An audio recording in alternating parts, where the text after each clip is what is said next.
Hello my YouTube friends, and welcome back to another Generation Behind Hi-Fi video.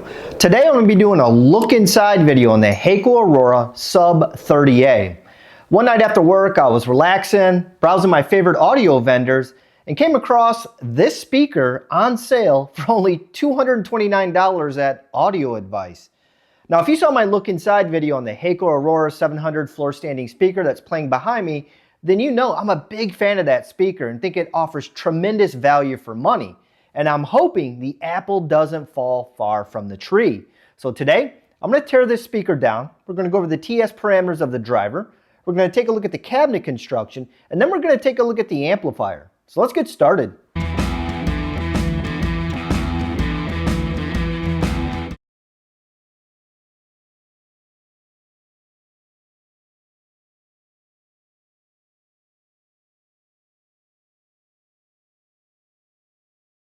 The amplifier in the Heco subwoofer is secured to the back of the cabinet by 12 3mm Allen screws. The amplifier was relatively easy to remove and came out without a fuss. When trying to remove the amplifier, I could tell it had some weight to it. The amplifier in the Aurora Sub30A is a Class AB design.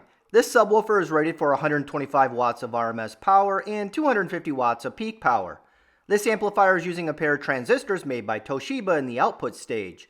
I did some digging and found that the Toshiba A1941 and C5198 are complementary pair of power transistors typically used in audio amplifier circuits. These transistors are popular in high-power audio applications due to their high current and voltage handling capabilities, and are very popular in the DIY community. I was surprised to see a name-brand transistor in a subwoofer this affordable. Normally at this price you get generic transistors that are made in Korea or China, which are spotty at best in reliability and output. The two black capacitors shown here are made by RM and have part numbers CD296 printed on them. From what I have found on the internet, these capacitors are made in China and have a high ripple current and temperature rating. As for features, this amplifier includes stereo RCA inputs, also known as low-level inputs, an adjustable crossover from 50 to 150 Hz, adjustable volume, phase adjustment, replaceable fuse, and an automatic standby power switch. Sadly, no DSP is included, but not surprising at this price point. The amplifier also has some weight to it due to the large transformer, and came in at 6 pounds and 12.9 ounces on my scale. Now let's see how many watts this amplifier actually puts out. Please keep in mind that I'll be calculating the average power of this amplifier and not the RMS power. Going into the differences is beyond the scope of this video, but you can find plenty of articles about it on the internet. In my opinion, average power is a more accurate measurement of output versus RMS power. For the testing parameters, I have my signal generator feeding my preamp with a 75 Hz sine wave. The amplifier is fed by the preamp and will be connected to my dummy load. I will then slowly turn up the volume on the preamplifier until I see the onset of clipping on the oscilloscope. Clipping of the amplifier will occur when the peaks of the sine wave start to flatten out. The moment RMS voltage gets near 21 volts, I start to see clipping from the amplifier. If I turn down the volume until RMS voltage is near 20.5 volts, the sine wave is pretty clean. After doing the math, the average power of this amplifier is about 110 watts.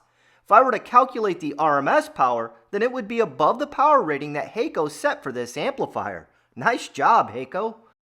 I think Heco is taking a different approach to subwoofers than what you typically find. Heco has decided to use a less efficient but better sounding Class AB amplifier in order to maintain great fidelity.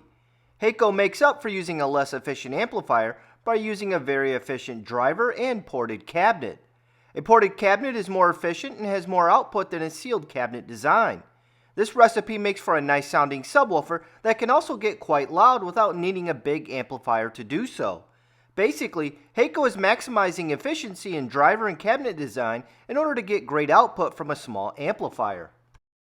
If you have seen any of my subwoofer review videos, then you know I like to use the intro scene from the movie Doom to see how many decibels I can get from a subwoofer before I start to hear distortion. During this SPL test, the Heco Sub30A easily reached over 100 dB in my upstairs living room. For comparison, That's louder than my Rel HT1205, which was able to perform 101 dB during this test.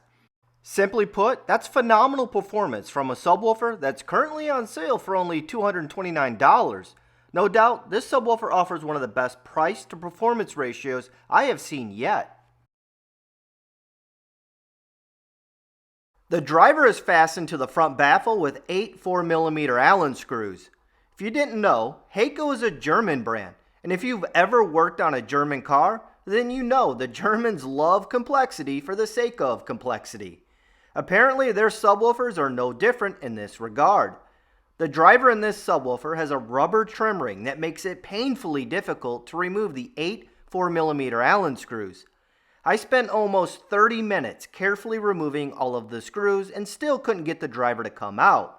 I spent an additional 1 hour trying to separate the driver from the front baffle and finally gave up. I honestly think if you try to remove the driver, the cabinet will get damaged in the process. I think Heco is using a glue to bond the driver to the front baffle, and it isn't coming out without a big fight. Even with my entire body weight standing on the back of the motor assembly of the driver, it still didn't budge or fall out. At that point, I waved the white flag and gave up. But not all was lost because I was able to get some good shots of the driver.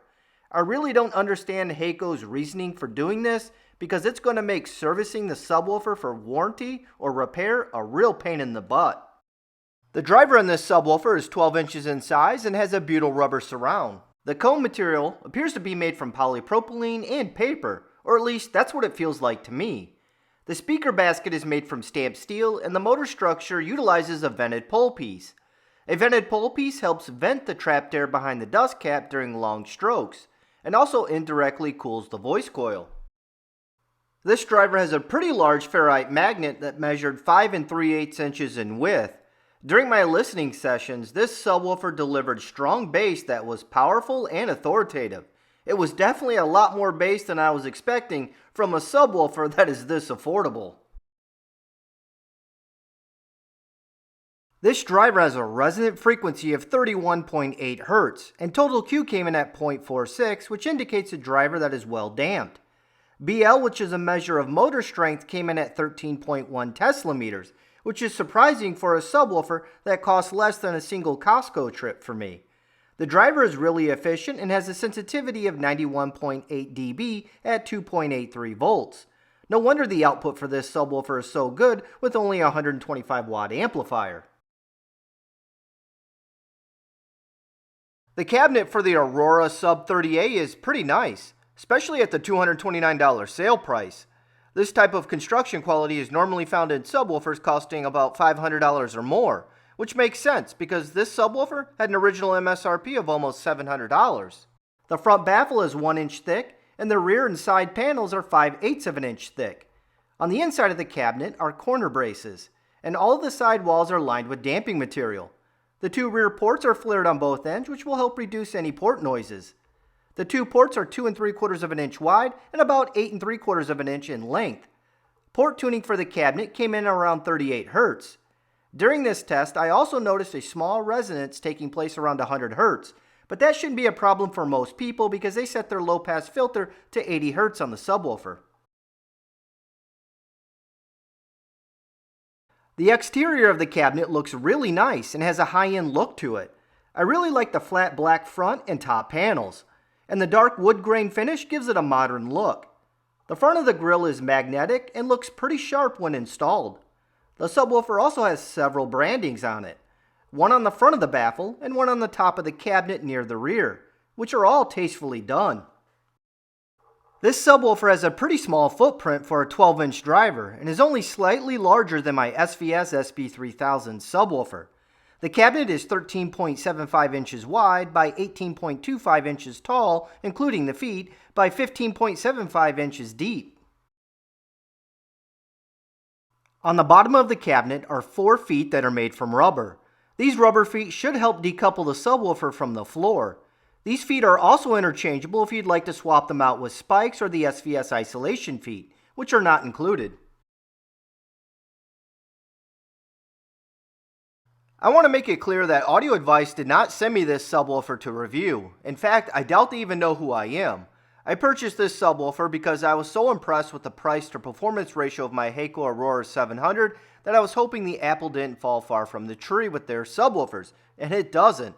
This subwoofer has an original MSRP of $699 and is now on sale for $229. At this price, you will not find a better subwoofer for the money in terms of output and sound quality. This truly is one of those subwoofers that punches well above its $229 sale price. I know this statement gets thrown around quite loosely on YouTube, but I believe this is the first time I've ever used it on my channel. This truly is one of those extremely rare situations where you are getting much more than what you paid for. I did a quick search on Crutchfield and Best Buy to see what else was out there for $500 or less, and most of the subwoofers available all have 10-inch drivers in them, some of which I have already tested and were quite one-notish sounding. With Heco, you get a 12-inch driver to help pressurize your room better, and you can also hear the difference between an explosion and a bass guitar.